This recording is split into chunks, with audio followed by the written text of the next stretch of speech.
Hello and welcome to Pop Screen, part of the Geek Show podcast network. We are that corner of the Geek Show that likes to deal with the good, the bad and the bewildering of movies either starring, about or by pop stars. No, the podcast covers such a broad range of musical and cinematic genres, from country and western to hip-hop, from documentaries to science fiction. I'm your host, Graham Williamson. I'm a filmmaker and writer for the Geek Show and Horrified.com, the British horror website. I've been joined this week by Rob Simpson. Hello there. Hello, Good to Rob. be Where back can on. people find you? Yes, I am the host. I mean, I also do other stuff, but that's on sabbatical at the moment. But at the time, I am the host of Directors and Cut podcast. Indeed. A podcast with all the directors and all of the random. I guess is the quickest elevator pitch. If it's like one floor, pitching the movie. Well, we're coming at you quite close to the deadline when this episode is released for once, so we can probably drop a bit of a hint as to what the next Directors Uncut episode is, right? Well, the first one of season 2 is Michael Moore, which I've put in the description of that may contain politics because it just might. Yeah. Yeah. I don't think you can talk about his filmography by being apolitical. No, that's very true. But that's out next week, isn't it? Next Friday, yes. Yeah, first Friday in August. So that's something to look forward to. But for now, Wavelength. Now, this is a film with a story behind it, and I'm sure we'll get onto that story, but let me just say there are very few episodes of Pop Screen where I get to use the fact that I have a near lifelong subscription to 14 Times magazine. Yeah. But this is one of them. It does have that sort of woozy sci-fi feel to it. Yes, definitely. This is a 1983 film written and directed by Mike Gray that, as far as I can tell, its only home release has been on VHS. Yeah, and in the comments of I mean, it's one of these things, you have to be kind of upfront about this, but YouTube is surprisingly good for some things. Mm-hmm. Some things were lost on VHS, some things, I mean, amazingly, there's loads of Chinese movies that are just on there for no reason. Yeah. Lots of Japanese movies from the 90s and the 90s. It's just things which don't get released somehow end up on YouTube. I don't understand how, but they're there. Somehow it happens. Well, I say somehow. I mean, somebody obviously uploaded it, but usually it's like cease and desist within 10 minutes of it going up, is what I mean. Yeah, it's very odd that, isn't it? You can't really predict what's going to trigger YouTube's copyright algorithm. Yeah, I mean, I use like little bits of trailers in mine, and YouTube starts throwing all sorts of warnings at me, so I don't get how they can do a movie. No problems. Clearly, you should respect copyright by putting up a whole actual film rather than just the trailer, I guess. Or to play into the Fortean theme, when you put the image from right to left instead of left to right, so you sort of flop it. Oh, yeah. I should do that with the audio too, so it plays backwards and in reverse, all the trailers. But as everyone knows, as soon as you reverse audio, whatever you were saying the right way round, as soon as you reverse it, it just becomes a message telling people to kill their parents and worship Satan. That's the one lesson we learned from the 70s and 80s. Yeah, it's very appropriate that we're talking about paranoia, because this is a very paranoid film. It opens with this absolutely golden tracking shot into a sort of an iron lung, I guess it would be. It's the closest parallel. I mean, it's one of these things on YouTube, you get like 360p prints, and at first I thought, is that a speaker? Yeah. No. And yeah, an iron lung is probably the best example of what it is. And it has a mysterious bald humanoid inside it, and immediately I'm on edge because of when we're recording this. The first thing I think is Sajid Javid, but it may be even more bewildering than that. I don't think it is, Graham. Yes, quite right. These things can heal people. But This gives you a taste of the first pop music connection that the film has, which is this amazing Tangerine Dream score. Yes. I never even knew this thing existed. So I find a new Tangerine Dream score. There's a tongue twister, I imagined. I don't know how that happened, but yeah, it's. I was told by my dad when I was very young that horror movies aren't scary. It's all about the atmosphere made by music, and I don't think there's anybody who really sort of imposed their will on a movie as much as Tangerine Dream did. What would be the movies that you most associate them with? Because they've done so many that I think everyone will have a different answer to Oh this. well, it's difficult to say because you say there's a line, isn't there? Because there's Tangerine Dream and then they're separated, and then I think it was the lead from them also did Scars on the Run, which also were very Oh, similar to Tangerine Dream. okay. So I could say something and I completely put my foot in my mouth and say, "Oh no, that's not." And then somebody in the comments says, "That's not Tangerine Dream. What are you talking about? You're completely wrong." Right. Yeah, let's say your favorite score featuring someone from Tangerine Dream, perhaps.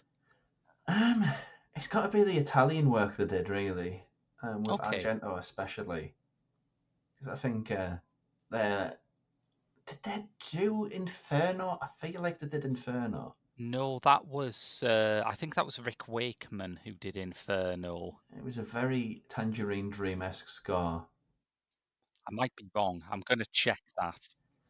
People think that John Carpenter did the scores to all of his own movies, but he didn't do it for The Thing. Ennio Morricone did that, and he did Mm. possibly the best John Carpenter score ever.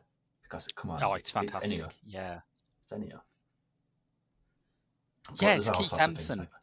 So it's Oh, it's oh Keith yes, Emerson that's who it. did Yeah. the Inferno score, which is wild because Hmm. Emerson, Lake and Palmer are not a good band, but that is a good No, score. no. Maybe if you separate them, it's okay. I suppose that it sort of makes sense in that Inferno is a very scary film, and nothing gets my fear glands going than thinking I'm about to listen to Emerson, Lake and Palmer.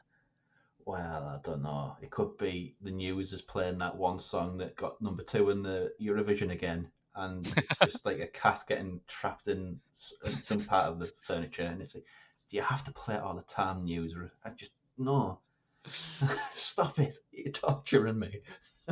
That song has made us almost kind of the technical winners of Eurovision, and that's the best we're going to get. I hate it so much, Graham. Sorry. For me, when I think of Tangerine Dream, there's two themes that come to mind. There's Sorcerer, which is a Oh yes. fantastic score, so good. Uh, and the other one is Michael Mann's The Keep, which is, I mean, Well, that's also a very hard film to find these days. I think that's by design. Though I think Michael Mann has effectively disowned it because he hates it. I think that there's a certain degree of sense to that. Like, it was supposed to be literally twice as long as it actually is. That's not me exaggerating. It was a 3 hour initial cut and it's 90 Hmm. minutes and it makes no sense at all. Well, they never did as much as I thought they did. I remember the score that he did for Faith. That's a good score, and that's a great Oh, movie as well. yeah.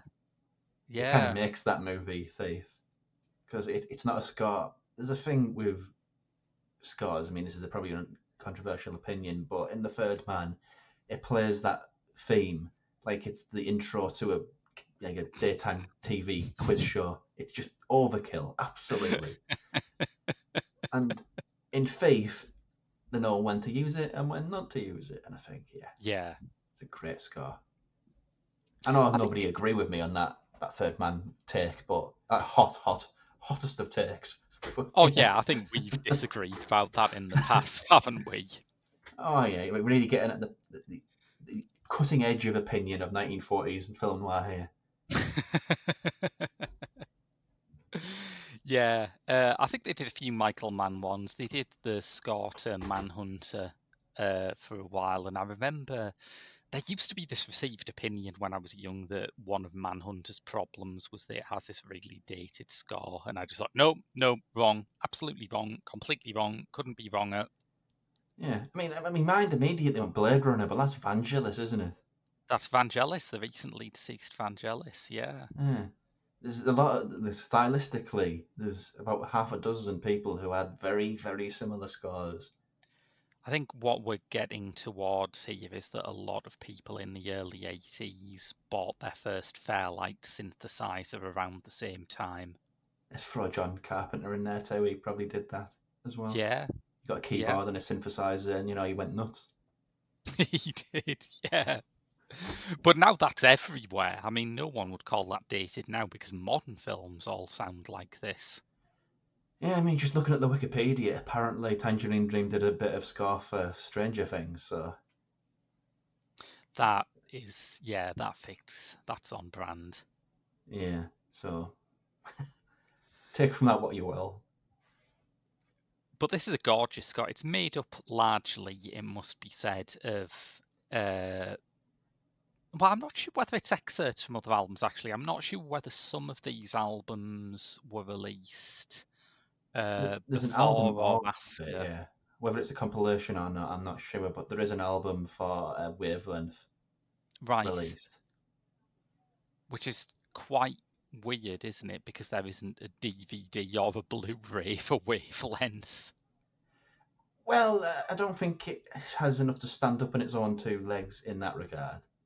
It's a little bit of an outlier, but it's an interesting outlier because it's one of these things where you say they thematically say, "Oh, it copied off ET." No, this got in Yeah, first. It was just delayed on the effect, so ET copied off Wavelength. absolutely. Yes. Yeah. I just think that's the piece of trivia they always use, isn't it? Is that E.T. was released at the same time as John Carpenter's The Thing, and that's always Yeah, used as an explanation for why The Thing flopped. It's like no one wants nasty, scary, flesh-ripping aliens at the moment. They want aliens that are also really creepy but aren't meant to be, in my opinion. yeah. I don't like ET. Me As neither. a kid, you love it, but when you watch it as an adult, it just makes you vomit all over the place. It's just so saccharine. I found it. I just found the creature really creepy as a kid. I thought it was horrific, and yeah, it's the main reason why it took me a long time to really start to appreciate Spielberg. I'm a bit of a late Spielberg defender now, but it took me some time. Yeah, yeah. Fun Spielberg is best Spielberg. Yeah, I'd go for that. Yeah. But in terms of Wavelength, you're right. It came out after ET, but only because the effects work was delayed for so long. And I don't know, it feels interestingly off zeitgeist for the early 80s, doesn't it? The early 80s Oh, are oh always yeah. remembered as this very optimistic time, at least in America, and this isn't Yeah. quite that. This has sort of the feel of seven. No, no, it's not 70s horror by any means or any stretch of the imagination. But when you compare 80s horror to 70s horror, 80s is all day glow and over the top and excessive, Hmm. Yeah. whereas 70s is more tonal and interesting in concept and ideas led. And this is that. It's kind of woozy, off kilter sci-fi, Yeah, I which definitely agree. I don't think I can really think of a comparison point. But yeah, that's how I would characterize it. Tonally, it kept reminding me that before he directed this, Mike Gray co-wrote the screenplay for The China Syndrome, and this feels like he's taken a lot of the lessons of that kind of based on fact thriller about corrupt institutions and official cover-ups and applied it It's to a a bit of a science fiction setting. it's a bit of a leap, isn't it, from that to It this? is a bit, yeah. So maybe like Phase Four. Is that Oh, yeah? that's a Phase good Four. call. Yeah. That sort of vibe to it. But yeah, Yeah. And it's quite odd to think back to the China Syndrome and realise that Gray has gone from his leading lady being Jane Fonda to it being Cherie Currie, that's a weird leap. It's a very weird leap from one of the great acting dynasties, the Fondas, to one Indeed. of those girls from the Runaways. Yes, yeah. You're familiar with the Runaways then? Yeah, I mean, they're a weird band, aren't they? Yeah. They're And not I'll quite explain that. punk, not quite glam. Yeah, very punk in ethos, a little bit of Definitely. punk in sound as well. But they're a band that aren't so much known for the music; they're known for the story, and I think that Yeah, I would is agree. doing Yeah. them a huge disservice because they were like teenage girls who were playing their own instruments and writing their own songs, and they were very good at it. Oh yeah, and I mean, there's famously two Runaways songs, "Bad Reputation" and "Cherry Bomb," that basically everyone knows, and those songs still sound absolutely fantastic Oh today. yes, entirely. But the story of the band is much darker. It's like maybe we won't go into it too much because there is a biopic of them by what was her name? She does every music video where someone starts messing with the frame rate. That's her thing. Um, I completely forget her name. But she did a film about the Runaways, and I think that there are some films where you can sort of tell the story by the casting, and it's like in the Yes. Runaways, Oh, Kristen Stewart played what Floria? Oh, go away, Floria pop up. Sigismondi. That's Yeah, it. he was quicker than the pop up going away. Well done, Graham. Yeah, she's done tons of music videos, but not that many films. And the Runaways had Kristen Stewart as Joan Jett, Michael Shannon as their manager Kim Fowley, and Dakota Fanning as Cherie Currie. And you think, all right, I can sort of figure out the film's take on these people from that casting, right? Yeah, it's just the hot young things of the time. That's who they cast it at in 2010, I think that is. I There's think there's no a kind of nuance there. There's no yeah. challenge. It's not quite as bad as what was it called, where the straight washed Bohemian Rhapsody, where the straight washed Freddie Mercury, where there's no reference All or right, acknowledgement of him yeah. being gay whatsoever. It's not quite as weird a take of history as that, but still, it's a bit safe. Maybe a bit, yeah. I mean, there was a bit of attention at the time given to the fact that that was one of Dakota Fanning's first post-child star roles, and because Cherie Currie's stage wear was like lingerie and stuff like that, there were a lot of people who were a bit squeamish about that. But that's pretty accurate because Cherie Currie was 15 when she joined the Runaways, and it When was that? was Wow. not and there were eyebrows raised over it even back in the 70s. And the 70s had no standards for anything whatsoever. The 70s, the decade where, correct me if I'm wrong, everyone was a paedophile. That was the tenor Yeah, of the 70s. that, Yeah. that was the 70s gimmick. Yeah. Yes. It was just a time when people decided to sit down and think, yeah, that's our thing. Yes. Yeah. Wow. We should reverse up out of this conversational cul-de-sac as fast as possible. Yes. But yeah, the Runaways are. I mean, I didn't realize that what made them was the success in Japan, and that's such a weird thing throughout history of how good they are adopting these outsider bands and really Completely. championing them. Because they were, even as teenagers, they had great stage presence. Joan Yeah. Jett's gone on to influence so many people. She's got There, that there level were. of rock star where people are Mm, influenced that even though they don't realize it, they're influenced by the people she's influenced by, and very few people achieve that. Honestly, yeah, absolutely agree. I mean, there were people in who were in that band like Joan Jett, like Cherie Currie, like Lita Ford, whose subsequent careers have, I think, vindicated that band and made all of the naysayers look really silly and sexist. Probably because they were, weren't they? To be fair. Probably because they were, yeah. That was one of the 70s other things, wasn't it? Yeah, it's sexist and racist. They were pretty good at that too.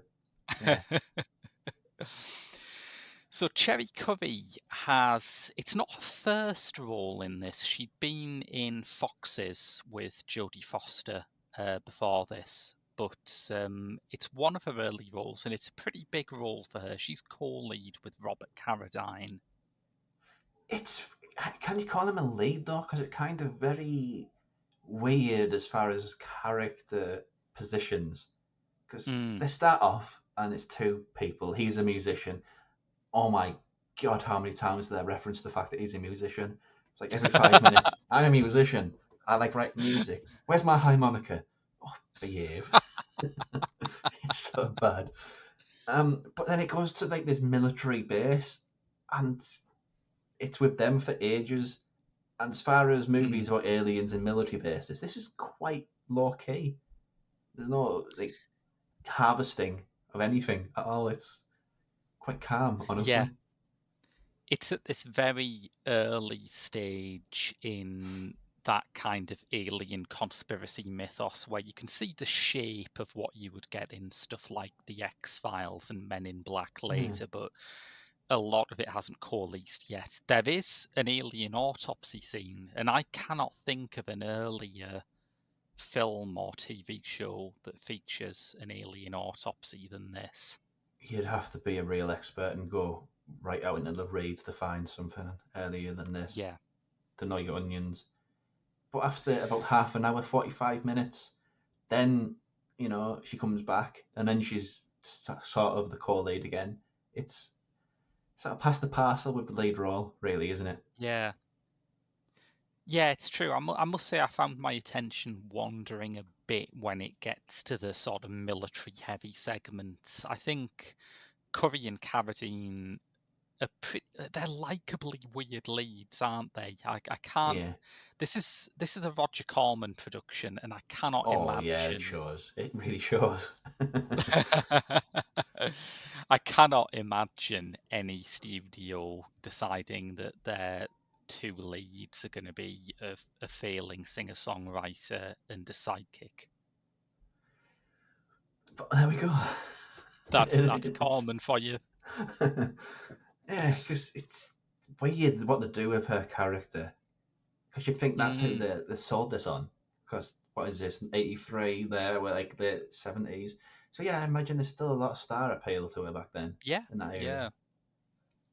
And she vanishes for great periods, and she's like tied up in this psychic contraption, having weird conversations with alien children. Yes, that's what she's detecting, isn't it? She keeps having these psychic flashes and strange messages, which are, I guess, incarnated by the Tangerine Dream score, which sounds like what would happen if Whale Song was written by Wendy Carlos. I'm sure that means something, Graham.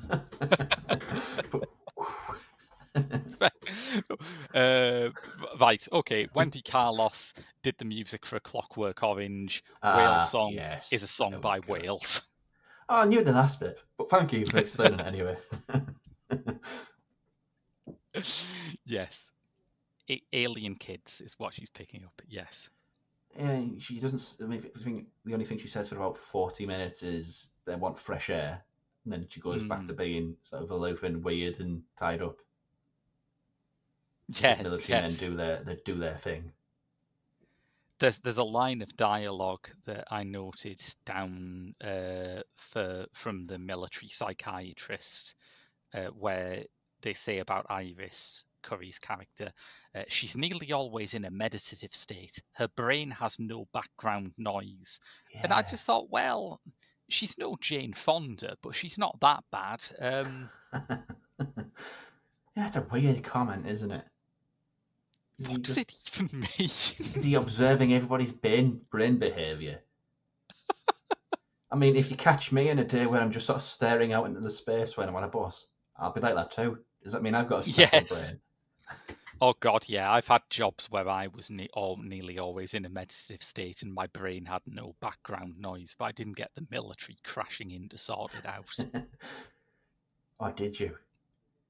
Oh, yeah, I suppose I wouldn't have noticed, would I? How much background noise does a brain have? How, how is this It, measured? it's such an odd thing. It feels like world building, but they've not actually put any thought into it whatsoever. Because if somebody asks one question, it all comes crashing down It feels like instantly. if they made this just as little as 10 years later, that psychiatrist would be saying, stop me if you've heard this one before, but have you heard that we only use 10% of our brains? Oh no, I've heard that so much. And he'd be played by, oh, what was he called? His name always goes Loomis, Halloween. Why does Oh, his name Donald always go? Pleasance. Yeah, why does his name always go? It's weird that. Great Donald Pleasance. This does feel like the sort of film which would have Donald Pleasance in, really. Because his career was all over the place. I think So an Pleasance inconsistent presence. is his niche sort of becomes over the time, it becomes you've got a piece of exposition in a science fiction or horror film and it is total bollocks. Who do you cast to make it sound like it means something? Yes, yes, it is the sort of thing he'd be in entirely. Because it's as a common thing, they're the two stars, aren't they? Carradine and Currie. But beyond that, Yeah, it's it's character players. Keenan wins in it. There's a lot of those kind of that guy kind of actors. yeah. I mean, I don't know them by face, but when they turn up, yeah, it's just you recognise the face. That's it. Yeah, But yeah, it's weird movie. Um, it's a strange one, isn't it? Yeah, because I mean, to go back to the ET comparison, this does have this really hard, paranoid surface about secret government experiments and all kinds of, you know, yeah. paranormal things going on in the background. And then the aliens, when they emerge, they are a bit ET-ish, aren't they? Well, they're very low budget. It's just kids of colour with the hair shaved off. Yes, it is. Yes. I feel like there is a thesis in that, isn't there? Why are all of the kids in this movie black? Yeah, you don't have to dig much like beneath the surface to realise it's quite on the nose, isn't it? There's a metaphor going on. Yes, yeah. It's not a smart one, but they're trying, bless No, them. no. But they are kind of very AC's aliens, I want to say. They can heal you with their touch, which is the sort of Yeah. thing that AC's aliens can always do. Reminded me of a Brother from Another Planet in that regard. That's Oh, yeah. a plot beat of that one. Can't remember who did that, but that's a good movie too. It's John Sayles, isn't it? That's it, yeah, yeah. Because he was just all over the shop genre-wise. That guy. I mean, he's definitely associated with social realism more than anything else, but that just makes Brother from Another Planet even weirder.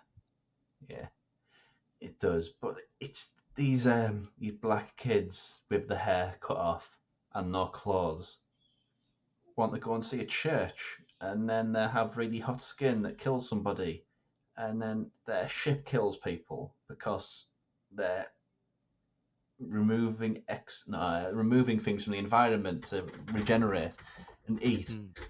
It's it's got mythology to it, all right. Weird. It's maybe got slightly too much, hasn't it? It's one of those. You feel bad saying this, but the film's aliens are slightly too original to bring them in Act Three and have them fit together. Yeah, yeah. It's just I don't get them. Yeah, I don't think the story does either because I don't really know what the point is.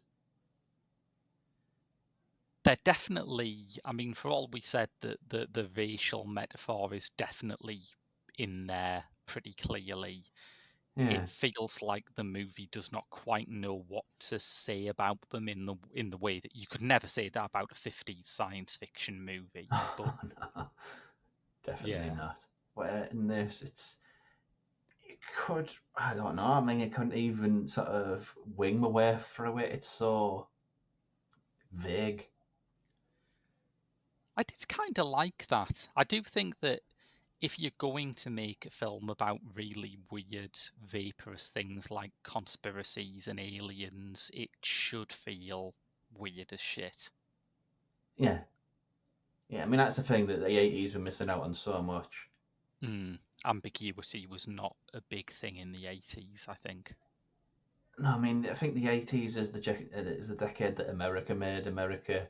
I'm going to alienate American listeners here, but America is a bit shouting the loudest over everybody else Mm. and saying they're better than everybody else, and it kind of translates into a lot of their presentation. Well, it's true, isn't it? Because when you take away American pop culture from like our image of the 80s, you suddenly realise how absolutely different the decade would look if you weren't Oh yeah, taking it into consideration. Like without American stuff, what would I associate the 80s with? I don't know, Echo and the Bunnymen, probably, which is a high bit of a camp, yeah, different matter. like hugely camp, but a little bit politics maybe, a little edge and terrible haircuts. Yeah, the haircuts are bad, whatever country you're in. Yeah. And if you're lucky enough to be in Hong Kong or Korea in the '90s, they're also the '80s. So I think I have Yes. to explain that because '90s movies and '80s movies of Hong Kong are so '80s, are so very, very '80s. It's so weird. Do you think there's like a rolling 80s revival and it's just like how night travels around the world that as soon as it stops being the 80s in one country, it just Oh, moves on to the God. next country? Do you think it's like that figure of speech where one person who has like a real big problem with alcohol says, "Oh well, it's 5 o'clock somewhere," as they Yeah. pour a drink? Yeah, that's it. Oh, It's 1986 somewhere. but All this right, is just Hadley, sit down. this feels sort of like 1978. This feels sort of studios don't quite know what to do, so they're just Mm. throwing things around, and you get these weird little things pop out of nowhere, which are more tonal and experimental and weirdy and dreamy. Whereas in Yeah, the '80s, definitely everyone's like agree. just blood everywhere, everything explodes, and loads of pop songs. We're golden, yeah, that's Yes. the '80s. But no, this is not like that at all. I will say one thing for the 80s because I do use it as a punch bag and I do hate 80s nostalgia, but I can appreciate that there are some things about that kind of American 80s pop culture that are really admirable.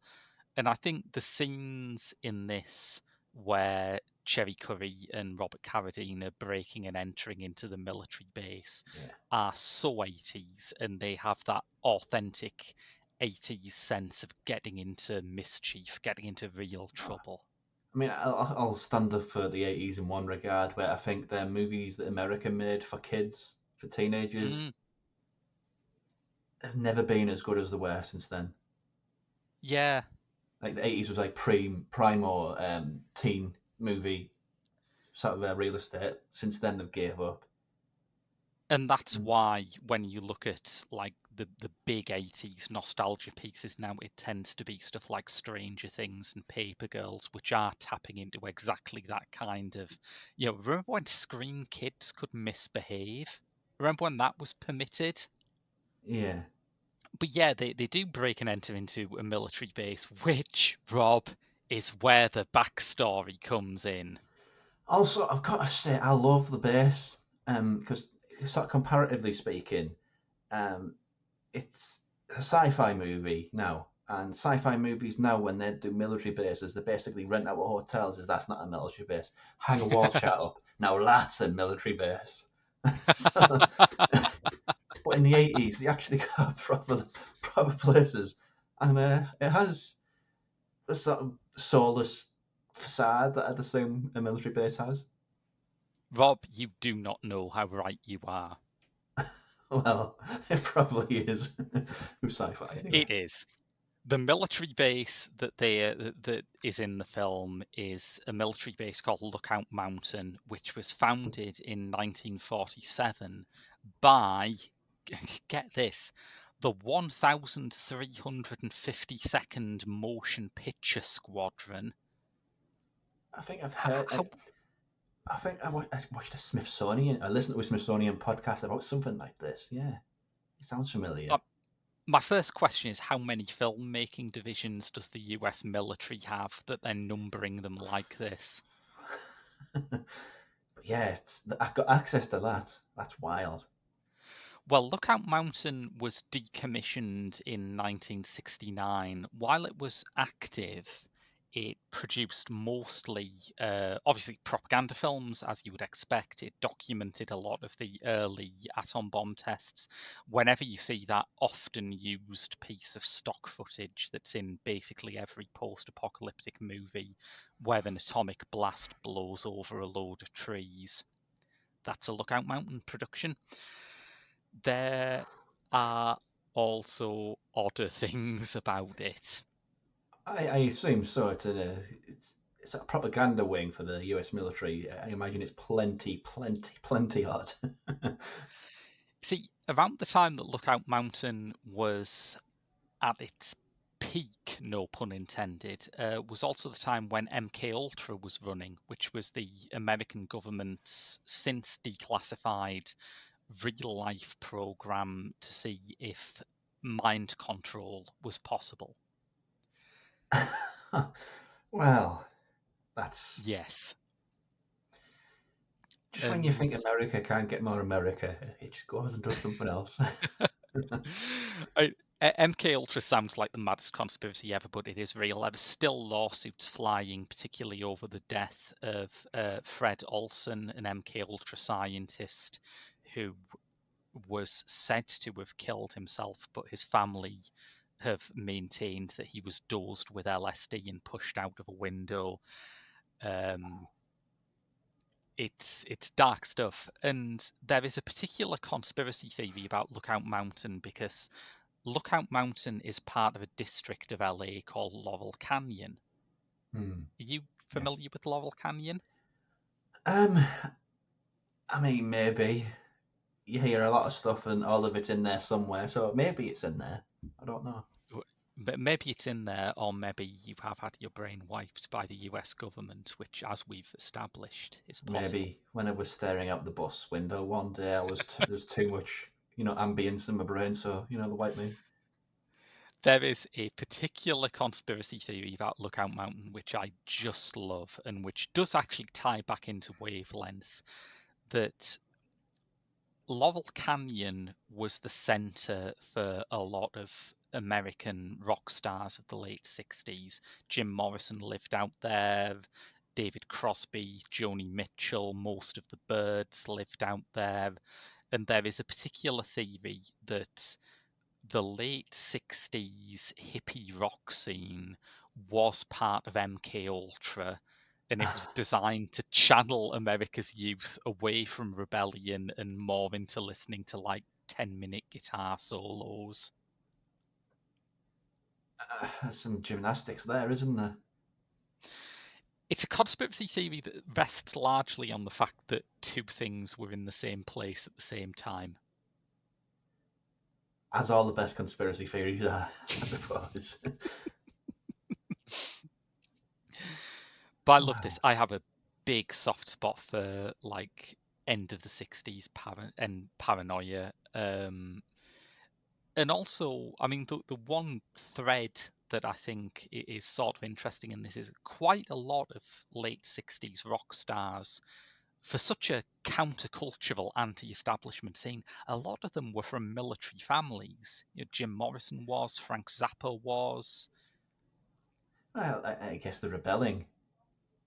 So, Yeah, I mean, that's probably it. And a while back, Aidan and I did on this very podcast, we did The Doors by Oliver Stone. And that is one of the few conspiracy theories that Oliver Stone hasn't signed up to, is the Laurel Canyon stuff. Like, he does acknowledge that Jim Morrison had a dad who was in, I think he was a naval officer, but it is portrayed as just, oh, the old man's so starchy, I've got to find my own path. There's no Wow. suspicion that Jim Morrison might be part of a plot to make America's young people more apathetic and boring. Well, it certainly worked for a bit, but yeah, they hit hard out of the 60s, didn't they?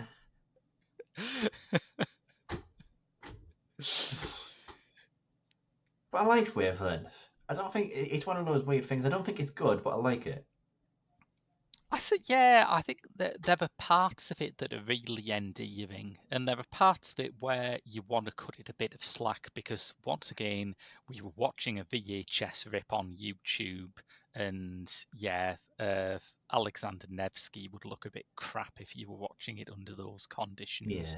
Yeah, it would. I mean, even then, the budget, it's the fact that they've got access to Lookout Mountain gives it so much more production value because outside of that, we're talking about a hillside with a hobo also apparently made Lookout Mountain. It's a thing. And then they're just out driving in the wilderness in the Badlands. Is that the Badlands? Desert Badlands, whatever you want to call it. There's no production value other than that. I mean, it's basically here is a movie, we made it in a field. Also, oh Yes. look, we've got that bit over there with Lookout Mountain. That's cool. That was always Corman's genius, though, wasn't he? He was a master of spotting locations that would make his film look more expensive than it Yeah, was. yeah. I mean, what is it? Was it Tomb of Lygia? He shot it in like an ancient British abbey, and it just makes it look so good. Like just The one I incidental always shots. Yeah. the one I always think of is Targets, where they'd made a horror film at some location with Boris Karloff, and they'd finished like 2 days before schedule. So just like, oh, we've still got Karloff, and we've still got this location for a couple of days. Hey, Peter Bogdanovich, have you got a script that could fit that? Was that quick? Really? Wow. It was just insane, and it's a great film, Targets, I think. And Peter Bogdanovich was a prodigious talent, so yeah, why Yeah, not? oh yeah, he was on fire at that point. But yeah, there's a certain kind of genius to it, and I think that's on display here. But it gives it I don't know.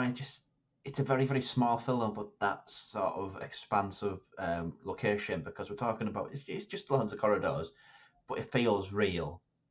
It Yeah, feels like a real military base, and there's so few films where you can say it feels like a real military base. And yeah, honestly, this is one of a very very very small amount I've ever seen. yeah, I would Really, say so. Yeah, any of them with yeah, Independence Day, I don't know what they use as a military base there. It's just a warehouse because apparently that's what military bases yeah, are, just warehouses. yeah. It's true. Yeah, I was Yeah. driving past a storage facility just after I watched this, and I did have a moment of thinking, I wonder if they've all got crashed UFOs in. They've got to, right? We've got to keep them somewhere. I Yeah, mean, bending the walls of the podcast a little bit, but Donald Trump basically all but admitted they exist. So, yeah, got to yeah, keep them and somewhere. who could distrust something that Donald Trump says? I know, but he's the most trustworthy person in the world. Scouts honor. Again, I'm probably going to Uh, annoy people by saying that, and I'm really sorry. I think we can live without those listeners, Rob. They're all probably watching Newsmax about how Joe Biden used alien space lasers to steal the election. They don't care about us. They're not listening. That's fair. That's fair and valid. Okay. There's some other interesting credits for Cherie Currie, but there's also some interesting credits for films that she wasn't in. Uh, Okay. she is one of those rock stars, and it does always seem to be rock stars who has a rich iconography of films that they didn't quite make it into. She was nearly in Explorers by Joe Dante. Oh, wow, really? That'd have been fun. Yeah. Yeah. She was replaced by Linda Blair in Savage Streets. It's not a movie with great reputation, but okay. It's a The Red one that Revenge one, that isn't it? If I remember I think it correctly. is, yeah, it's said to be very nasty. Eh, probably better she never got that then. Yeah. Yeah, I would say so. Yeah, yeah, having to cope with Kim Fowley is sordid enough for one life. Yeah. True. The one that I love, there was a whole subplot in the original cut of This Is Spinal Tap about a character played by Cherie Currie.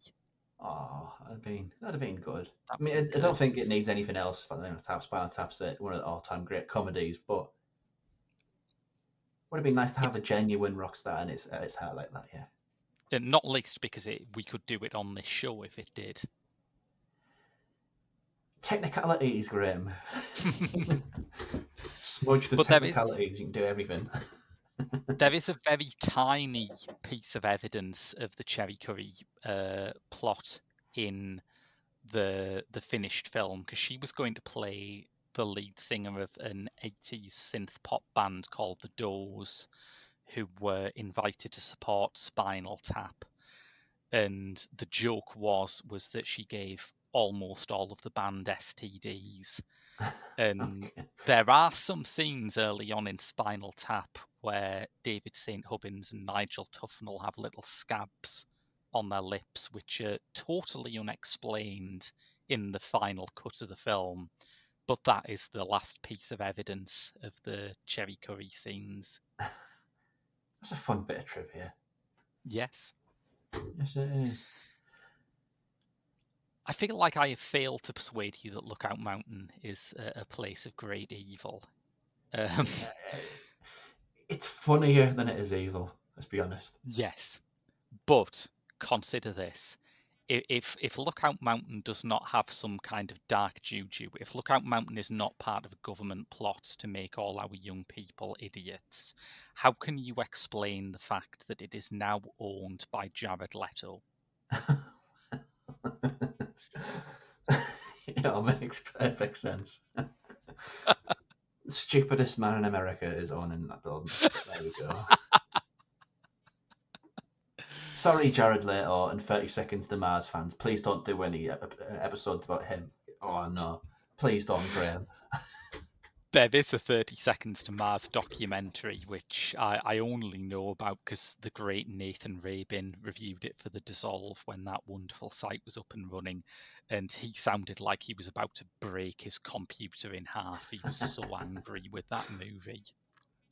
Oh, Jared Leto. Not a fan of quality method acting, Rob. If that's what you want to call it, sure. But yes, I think that about wraps it up for another week. So, Rob, just remind everyone where people can find you online. Well, you can find my podcast, Directors Uncut, wherever podcast finds you. It's just coming off its season break sabbatical. But to keep up with what I do, you can find me on Instagram and Twitter at UncutRobcast. That's ROBcast. And you'll get everything there. All my stuff. I am on Twitter and Instagram at Graham W Films, and you can find me on Letterboxd just by searching for Graham Williamson. But until next week, what is it next week? No, we're taking a break next week, aren't we? There'll be the Michael Moore episode of Directors Uncut out then, and then there'll be some new pop screen the week after that because we're going fortnightly to give people a bit more of a chance to catch up with these shows. So in a couple of weeks' time, we'll be back. And until then, I've been Graham. And I have been Rob. And we'll see you in 2 weeks' time.